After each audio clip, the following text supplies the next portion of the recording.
This week's case is about a really messed up stepdad that kidnapped his stepdaughter and eventually made his bride. So, let's get started.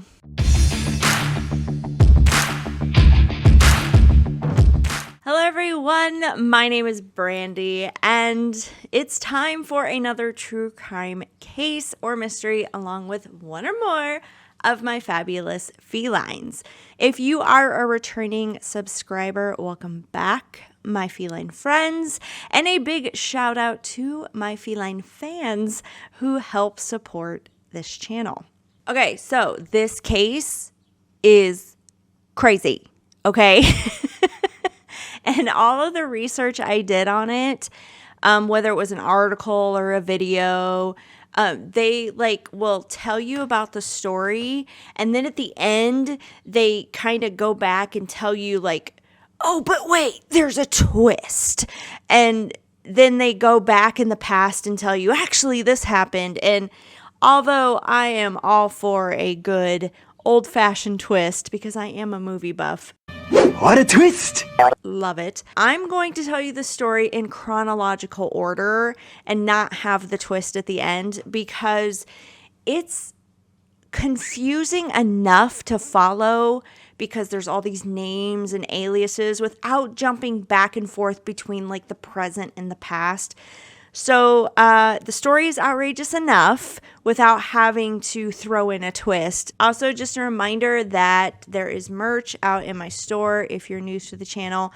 I'm sure there's some kind of sale going on. There always is. And if you would like to suggest any new merchandise items, please let me know in the comments or send me an email. And, well, hi. Comey's here, and she's going to begin with the story. So let's start out with Sharon Marshall. Sharon Marshall was born September 6th, 1969 in Michigan. But she was born Suzanne Marie Sevakis. I'm going to call her Sharon to avoid confusion for the rest of the video, and that's the name most people know her by in this case. Sharon's mother was named Sandy Chipman, and Sandy had 4 children from 2 different marriages. Now, Sharon was the oldest. There was Allison that was born in 1971. Now, that was from their Sandy's first marriage, and their dad was named Cliff Sevakis. Then Sandy divorced Cliff and got married to a man named Dennis Brandenburg, and they had 2 children, Amy, who was born in 1972, and Philip, who was born in 1974, and then they got divorced. I'm not quite sure if the fathers were involved with the children after this, because this is the only time in my research that I've seen their names, but regardless. In 1974, after her divorce, Sandy met a man named Brandon Williams at a truck stop, and the two hit it off and started dating. Now, they dated for about a month, and then Brandon convinced Sandy to marry him.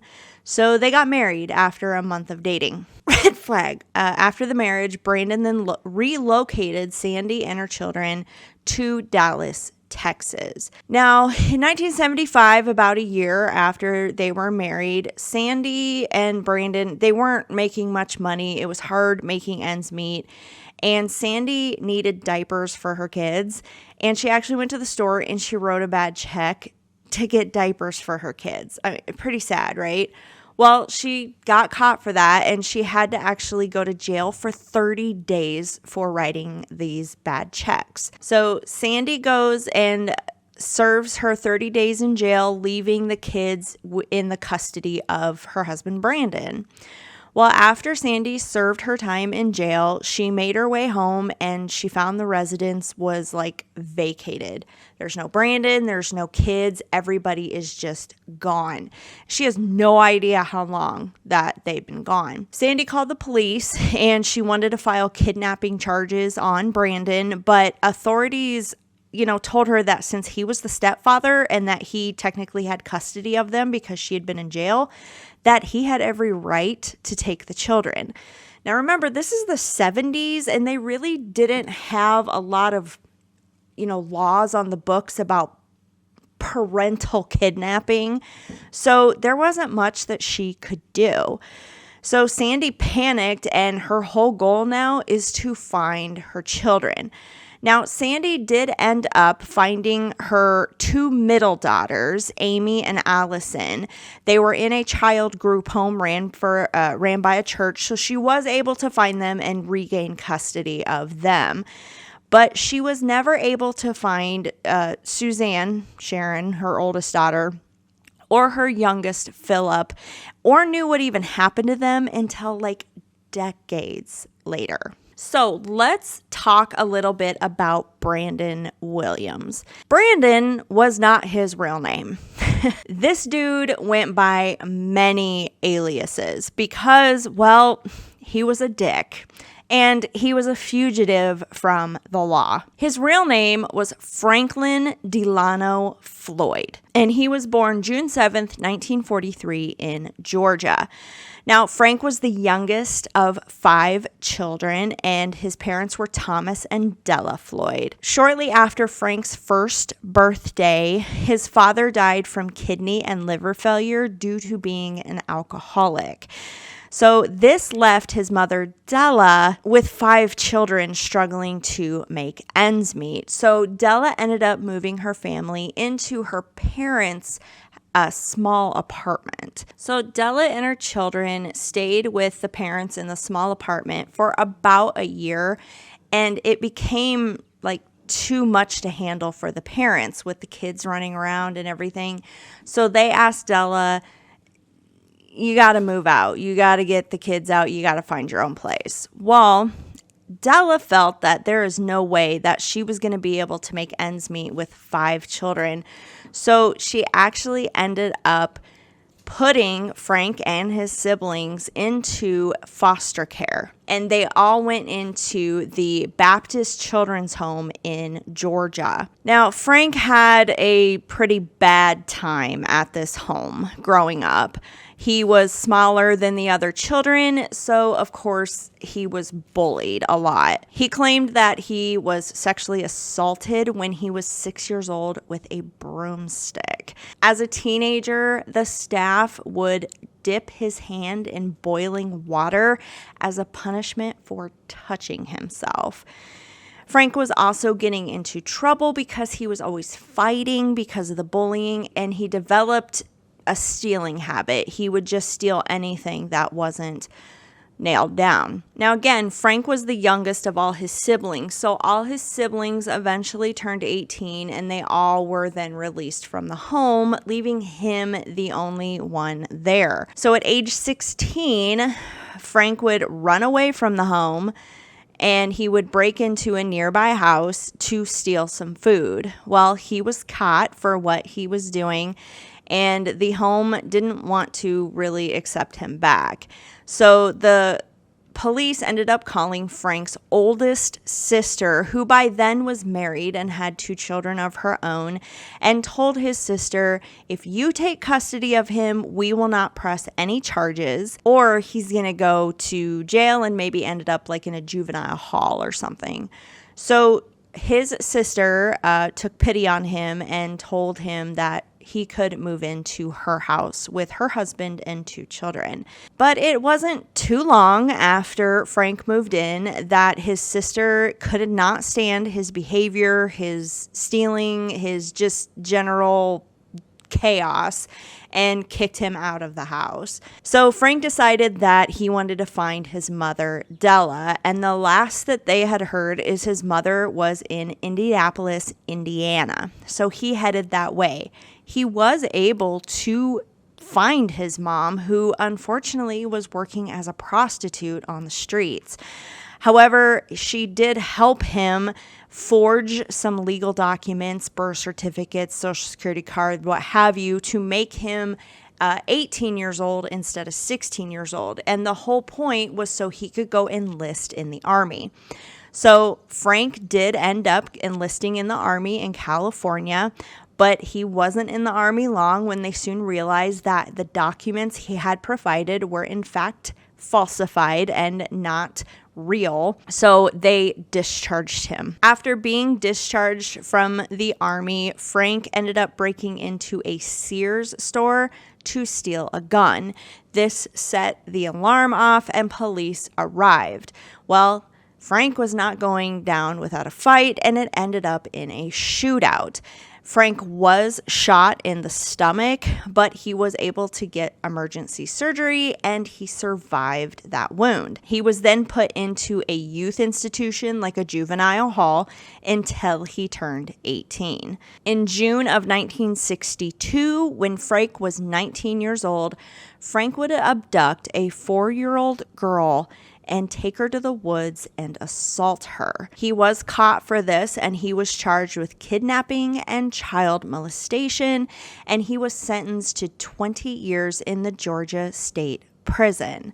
A year later, in 1963, Frank was being taken to a medical appointment outside of the prison, and he was able to get away from the guards. Frank would then escape, and he would rob a bank in Macon, Georgia. He was caught again eventually a couple days later, and he was sent to the Pennsylvania prison for that. At this prison, he was continually assaulted by the other inmates in every way possible, and he ended up climbing up on the roof one day and was threatening to jump off. They were able to get Frank down, and then they sent him back to the Georgia State Prison, where I guess it was a little less rough than the Pennsylvania prison. So Frank served at least half of his sentence, and then in 1972, after 10 years, Frank was released to a halfway house. Now, Frank spent a year at this halfway house, and he actually followed all of the rules as instructed, and then he was able to be released on parole into the community. So now he's out of prison and free. A week after Frank was released from this halfway house, he approached a woman at a gas station and forced her into his car, where he attempted to assault her, but she was able to escape. Now, again, Frank was arrested for this, but he convinced a friend during the pre-hearing to post his bond, and the friend did. Frank then at that time fled the state and became a fugitive. This is when he would start using many aliases, and 2 years later, that's when he met Sandy Chipman and married her, and then eventually took off with her children. Okay, we all caught up on Frank now. So Frank now has Sandy's 6-year-old daughter, Suzanne, who he then changed her name to Sharon. He has her now all to himself. In 1975, a year after he abducted her, he enrolled her into elementary school in Oklahoma. While she was under the care of Frank regularly assaulted her as a child. So by 1986, Sharon was actually graduating high school. How she survived this childhood, I will never know. But she was planning on going after high school to the Georgia Institute of Technology. She got a scholarship there for aerospace engineering.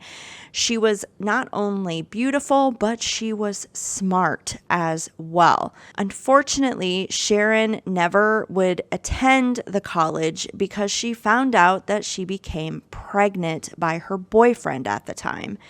Now, Frank allowed Sharon to have a boyfriend in high school because when she was a child and growing up, and as they were moving around place to place, he would, hire babysitters while he worked because he was a painter. And several times, because, Sharon was a young child and would talk, babysitters and even school officials would start accusing Frank of, abusing his daughter. So anytime he had the finger pointed at him, they would up and leave and start somewhere else, sometimes even using new aliases. So by the time Sharon was high school age, he allowed her to have a boyfriend, so this would avoid any suspicion of what was going on at home. So after Sharon found out she was pregnant, she never did tell her boyfriend that she was pregnant. Now, whether this was her choice or whether this was like a Frank thing, I'm not sure. But she ended up secretly giving birth, and then she gave the child up for adoption to a wealthy family in Texas. And her whole thing here was that nobody would ever know she was ever pregnant besides Frank, of course. So after she gave birth and gave away the baby, Frank and her moved to Florida. By then, Sharon was, 19 years old. So he began telling people in Florida that they were no longer father-daughter, but they were a couple now. So, she was old enough now that he could say that they were a couple. Despite Frank telling this to people, Sharon was seeing another man in Florida on the side, and again, she became pregnant. Now, Frank was very domineering and controlling over Sharon now that he could say that they were a couple, However, Sharon did have this rebellious streak, and she did sneak around with other men behind Frank's back. I mean, wouldn't you in this situation? Can't blame her there. After Sharon found out she was pregnant for a second time, she again did not tell the baby's father right away. He would find out later, and we'll get to that. Instead, she let Frank believe that this baby was actually his. So in 1989, Sharon and Frank would end up getting married. Now, even though this is not what Sharon wanted, she was very hesitant about this, but Frank would convince Sharon that, the baby needs a name, and, the baby can't have a name if you're not married, that old adage belief. So Sharon went ahead and went through with it to give her son a name. Frank was 46 years old at this time, and Sharon was 20 years old when they got married. They then would up and move to Tulsa, Oklahoma. Sharon would give birth to a son, and she would name him Michael Anthony Hughes. Now, by that time when they moved to Tulsa, Oklahoma, Frank was going by the alias of Clarence Hughes, and Sharon was going by the name of Tanya Hughes. So you see how this can get really confusing really fast. So after Michael was born, Frank ended up hurting his back. As I said before, Frank was a painter. And over time, this gave him some back problems, and it got so bad that he just couldn't work anymore. So Sharon now had to support the family all by herself. Unfortunately, Sharon was unable to find a good paying office job, and something like waitressing wasn't going to pay the bills. So the best paying job that she could find that would hire her was actually dancing at a local exotic bar. Now, Frank wasn't necessarily happy with this job, but because the money was pretty good, he continued to let her work there, and then eventually liked that she was working there. But Frank was still trying to control everything Sharon did, of course. There was a fellow dancer when Sharon first started working at this bar that, would kind of encourage Sharon to leave, Frank, the old man, because he was, mean to her. And Sharon would tell this dancer that Frank was a part of what was called a fraternal order of police, which is a real thing. And it's usually made up of, retired police officers. Of course, Frank was not a cop and, actually a fugitive. Great background check, guys. He stated because he was a part of that he would be able to use those resources to track Sharon down wherever she ran to. And Frank told her in the past that if she ever left him, that he would kill both her and her son Michael. Now, Frank would regularly hang out at this bar while Sharon was working, to make sure no guys are touching her. So many of Sharon's coworkers saw the interactions between Frank and Sharon and how Frank was just a dick. There was a couple coworkers that would actually make comments directly to Frank and say that Sharon was too good for him and Sharon should leave you. And to which he responded, "If she ever left me, I'd kill the bitch." So in the midst of working at this exotic bar, Sharon had become friends with another fellow dancer named Cheryl Camesso. I hope I'm saying that right. Cheryl was around 20 years old, and she had 3 children of her own. Sharon and Cheryl became very close, but Frank did not like this. Frank did not want Sharon getting close to anyone but him, so he's going to see anyone as a threat. Now, because Frank saw Cheryl as a threat, Cheryl and Frank, they would argue with each other all the time and get in these fights because, Cheryl would stand up for Sharon and, Cheryl encouraged Sharon to leave Frank. And Cheryl would make it 100% clear that she was not afraid of Frank, which for somebody like Frank, that's like the ultimate insult, right? A woman is not afraid of me. I'll make you afraid of me, right? Again, dick. So there was one day that apparently Frank, Cheryl, and Sharon went out on a boat. And during this boat trip, Cheryl and Frank got into a pretty severe argument. And apparently, Frank attacked her, and Cheryl ended up diving off the boat and swam to the shore to get away from Frank. Well, this angered Cheryl for what he did, so she actually had known a secret and she was going to, out Frank. No, Cheryl did not know that Frank abducted Sharon at a young age and all that stuff. What Cheryl was talking about was that because Sharon was paid mostly cash for, dancing at an exotic bar, it was pretty easy to, falsify income reported to the government. And Frank was getting welfare checks because he hurt his back and he couldn't work anymore. So after the boating trip, Cheryl actually went to the welfare office and turned Frank in for falsifying his family's income pretty much. So in a way, she was hurting Sharon too, but Cheryl thought that maybe this would be the, kind of catalyst to get Sharon away from Frank. Well, the welfare office did check into this, kind of verified everything, and realized that Frank should not be getting the welfare checks that he was getting and stopped those immediately. So Frank was so angry when he found out what happened, and he knew it was Cheryl that turned him in.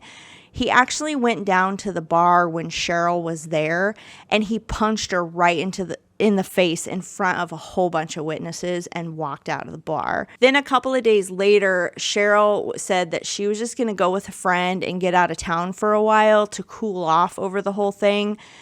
But she never showed up for the friend and nobody ever saw her again. She just disappeared. Gee, I wonder what happened to her. So, as far as Sharon was concerned, her marriage to Frank was not romantic in any way, and the sole purpose of this marriage was just to give her son Michael a name. Now, of course, Frank looked at things differently and saw Sharon as his property and would, regularly force himself upon her. Now, Sharon was seeing another man. Now, she happened to be seeing the same man she was seeing in Florida who she got pregnant by. He kind of followed them to Oklahoma. He was a college student and his name was Kevin Brown. Sharon got to the point where she decided that she was going to leave Frank and she just had enough. And she was actually planning on taking off with Kevin and taking Michael with her. And Kevin was going to protect them. However, she was never able to run away with Kevin because a week after she told her friend she was going to leave Frank and, take off, she was found laying face down on the side of a highway. There were groceries scattered all around her that she was carrying, and she had several bruises and she had a hematoma in the base of her skull. Police surmised that as she was walking down the highway, she was a victim of a hit and run. Whether it was an accident or whether it was on purpose, that was what happened to her. Now, she was still alive. She had a heartbeat and everything, and she was taken to the hospital. She was unconscious, but still alive. So Frank showed up at the hospital the next day after the accident. He shows up the next day and he's talking to the police, and he tells the police that all he knew was that Sharon was going to go walk down to the convenience store and get some groceries, and after she left, he fell asleep and then apparently didn't wake up until the next day. Okay, whatever. Now, police were like suspicious of Frank, but they started investigating, but really they couldn't find any proof of anything. Now, while Sharon was in the hospital, she had, a lot of friends, and even though she was still unconscious, there was like a steady stream of her friends and coworkers visiting every day. It was reported that Sharon was actually coming out of critical condition, and her status was upgraded to, I think it's serious. And she was healing. Her hematoma was going away. She was showing signs of healing. She was showing signs of kind of, almost coming out of consciousness. They said that she was mumbling a lot. She was saying mama, or, something like that. So it was getting better. Frank didn't like all these visitors coming, apparently, and he started banning visitors from seeing Sharon. So in the last couple days that she was in the hospital, she wasn't allowed any visitors but Frank. And then 5 days after Sharon's accident, on April 30th, 1990, the news got out that Sharon had actually passed away. Now, this was surprising to her doctors because they were like, she was healing. Everything was fine. The hospital staff had their suspicions that maybe Frank did something because her head injury was healing and was getting better. And they said that wasn't the cause of her death. But again, there was no proof. They couldn't prove anything at the time. So all they could do was voice their suspicions to the authorities, and hopefully they could find something. A funeral was held for Sharon.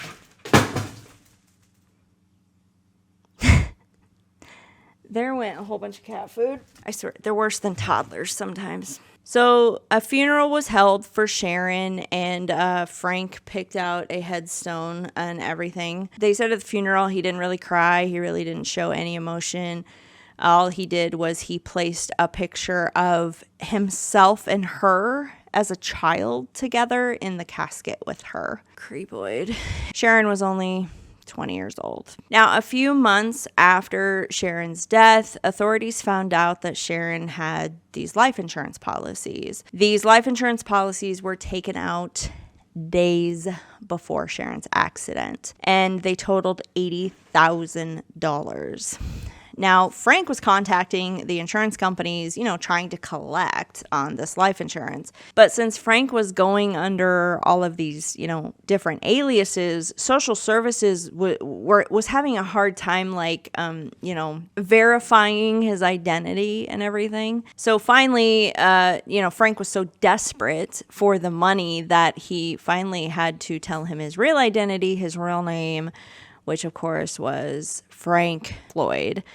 And as soon as he did that, authorities were like, yeah, we need to talk to you. Well, Frank was unable to, of course, gain the life insurance. And right after this, Frank took Michael, Sharon's son, and he immediately placed him in foster care. Apparently, he didn't want a kid hanging around while he fled again, and then he, fled the state. Now, 6 months later, Frank was found and arrested for being a fugitive. By this time, Michael, Sharon's son, had been staying with a foster family, and the family actually wanted to adopt him. The family stated when they first got Michael, he had limited muscle control. He was pretty much nonverbal, and he had some hysterical behavior. But they had made this huge progress with him. It put a kid in a loving home and see what happens, right? And now the family felt that, they wanted to adopt him because now he's this happy-go-lucky little boy. Now, due to the adoption proceedings, it's standard to establish paternity. Okay, so now they have Frank in custody and this adoption proceedings are going on. So they do a DNA test to establish paternity. And that is when Frank found out that Michael was not his biological son. Well, apparently this pissed Frank off, which I'm still wondering why, because he's the one that put Michael in foster care. So for whatever reason, Frank only spent like 3 years in jail, and then he was released. I mean, I'm not sure why they released him, because he was been a fugitive for decades, but we've seen this happen before. Logistics, I guess. But after Frank was released from jail, he attempted to regain custody of Michael through legal means, but due to his upstanding criminal record, and most importantly, he was not the biological father, his request was denied and the adoption proceedings moved forward. So in September of 1994, 4 years after Sharon had passed away, Michael was attending first grade in Oklahoma, and he was now, the son of his new adopted family. Frank walked into Michael's elementary school. He put a gun to the principal's head and demanded the principal take him to Michael's classroom. Frank walked into the classroom, he picked up Michael, and then he took Michael and the principal and forced him into his truck. They drove off, and a little bit down the road in a wooded area, Frank would pull the principal out of the truck, handcuff him to a tree, and then drive away with Michael.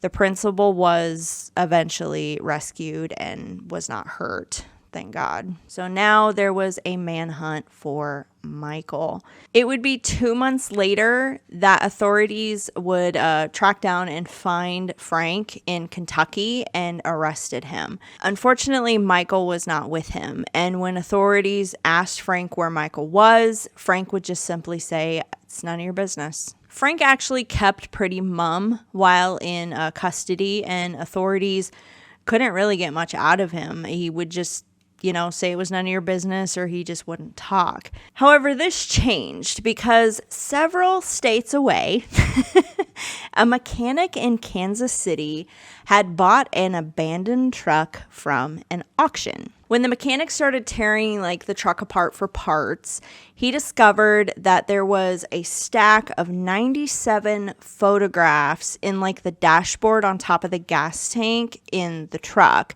So he pulled them out and he started looking at them. Well, he realized that these photographs were not normal photographs.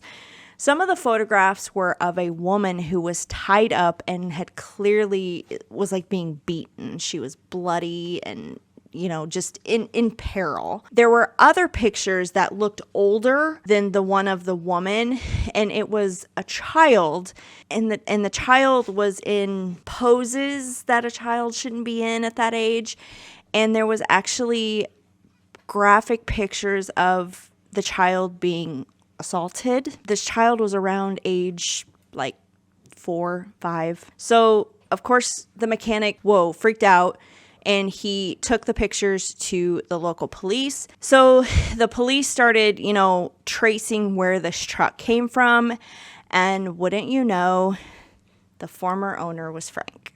So once they figured all this out and knew and found out Frank was in custody, photos got transferred down to where Frank was. And the authorities showed the photos to Frank. And Frank started talking. Frank would explain that the woman tied up in the photos was Cheryl Camesso, Sharon's best friend from work. He admitted that he ambushed her, tied her up, and tortured her, and then eventually killed her by shooting her in the head. Now, authorities had found Cheryl's body prior to Frank's arrest, it was a year or two before, and it was pretty much her skeletal remains, but they knew that this poor woman had been beaten and had been shot in the head, and she was considered a Jane Doe until now. They were able to figure out that that was actually Cheryl that Frank had killed. They had that figured out and charged Frank with murder. When the pictures of the child were shown to Frank, Frank admitted that that was his now deceased wife, Sharon, who went by Tanya Hughes at the time, and that he had known her since she was a child. He would admit that he started assaulting Sharon as early as 4 years old. And that after the police, kind of figured out that Sharon's death was a little suspicious, they started, asking Frank about stuff. And they figured out through friends that there was evidence that Frank found out about Sharon's plan to run off with her boyfriend Kevin and take Michael with her. And they then considered Frank the prime suspect in her quote-unquote accident. But Frank was adamant that he had nothing to do with, the hit and run, nor did he have nothing to do with her sudden death at the hospital. All the authorities could do was charge him with murder at this point because they had no proof on Sharon. So Frank was tried and he was convicted of Cheryl's murder, and he got the death penalty for that. So Frank sat on death row for many, many years, like 2 decades. And after all these decades of keeping silent, in 2014, 2 FBI agents decided to interview Frank on a whim. And Frank finally confessed to the FBI what happened to Michael and who Sharon really was.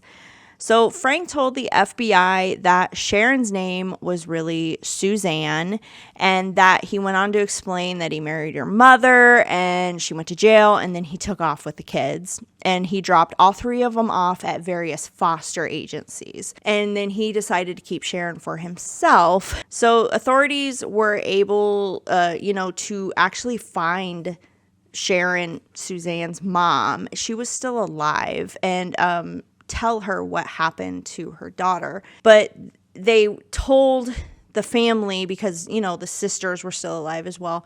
They told the family, this is what happened to your oldest sister. It's unfortunate. Sorry. But you need to keep silent because we're looking for her son, Michael, still. Frank had started saying all types of things about Michael. He would say that, I'm going to just none of your business. He would be like, Michael's married in Kansas and has kids. You'll never find him. Or Michael's fine, or, whatever. But finally, the FBI agents were like, look, we're looking for closure here. So if Michael's alive, tell us where he's at, or just tell us if you killed him. Frank finally stated that the same day he abducted Michael from the school, and after he dropped the principal off on the side of the road and handcuffed him to a tree, that he had no choice but to shoot Michael in the head. Apparently, according to Frank, Michael got out of control in the car because after 4 years of, not seeing Frank, Michael had no idea who Frank was because, Michael was still a baby when he was dropped off in foster care. So Frank couldn't handle him, and he was, bouncing around the cab and everything, and Frank just didn't want to deal with it, so he ended up shooting him. He said that he then dumped the body at the last Oklahoma exit before the Texas border on Interstate 35. Now, authorities did do an extensive 16-day search in that area, but they were never able to find anything. But they did state that there was a lot of wild boars in the area. So, and by the time, decades later, they found out that Michael was shot and killed, that by then the body would have been completely consumed by these boars. But they tend to believe Frank when he says that he killed Michael. So authorities have tried since to get Frank to confess or talk about Sharon's death, but he always refused. One FBI agent said, "We have tried, but that is one thing he just refuses to talk about." After Sharon was discovered to be Suzanne, they located, like I said, Sandy, her mother. A DNA test was done to prove that they were actually related, and that was her daughter, and the DNA test was a match. So Sandy was then able to, know the fate of her oldest daughter, even though she never got to see her again. At that time, Sandy had also stated to the press that she resigned herself to the fact that, with Frank's history, he probably killed Philip and that he was dead. However, in 2019, after this case made, news headlines and everything, a man had come forward and stated that he believed that he was Philip, Sandy's long-lost son. After DNA tests were done, it was a match, so this guy was indeed Philip, and Philip had been taken to social services, dumped off by Frank, who was posing at Brandon at that time, and he was privately adopted by a family in North Carolina because he was still a baby, so he was snatched up like that. So now Sandy then knew, after 3 decades, what happened to all of her children. As for Sharon's first child that she gave up right after high school, she had a daughter. That daughter had a nice life, grew up, but they were able to track her down, and she has since been told who her biological mother was, and that daughter is looking forward to meeting her biological family. It may have happened because the article that I read that on was from 2016 or something. So it may have happened, but I couldn't find any news stating where they did actually meet. Sharon, Tanya Suzanne, however you want to go her by, but her name is Suzanne in real life. She was buried at the Park Grove Cemetery in Tulsa, Oklahoma, and her original headstone that Frank picked out just said Tanya with not even a last name, and then with the words, "I'll always be with you." Now, at first glance, it didn't seem, seems fine to see in a graveyard, but once you know the story and you knew that Frank was the one that picked out this headstone and everything, it's really creepy and just disturbing. After they found out her real identity, her family actually redid the headstone and got it changed, where it actually shows her real name of Suzanne Marie Sevakis, and they replaced the words "I'll always be with you" with "devoted mother and friend." As for Frank, he still sits on death row at age 79, and he has many health issues.